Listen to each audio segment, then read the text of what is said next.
আসসালামু আলাইকুম।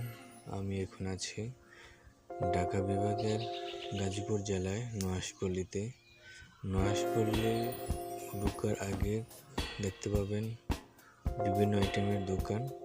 আর এটা হলো মেন ফলক আর গেট। আর এটা হলো সমাধি হুমায়ুন আহমেদের। গেটের ঢোকার মধ্যেই পাবেন কাউন্টারে প্রতি পার পিস ঢোকার হলো 200 টাকা করে। এই যে কাউন্টার। আর আপনারা তারপরে দেখতে পারতেছেন হুমায়ুন আহমেদের ভাস্কর্য। তারপর বৃষ্টি বিলাস হুমায়ুন আহমেদের বাড়ি। তারপর গড় দোতলা যেখানে ছায়া আছে, দিঘি, এর মধ্যে আছে দোলনা না উঠলেই নয়।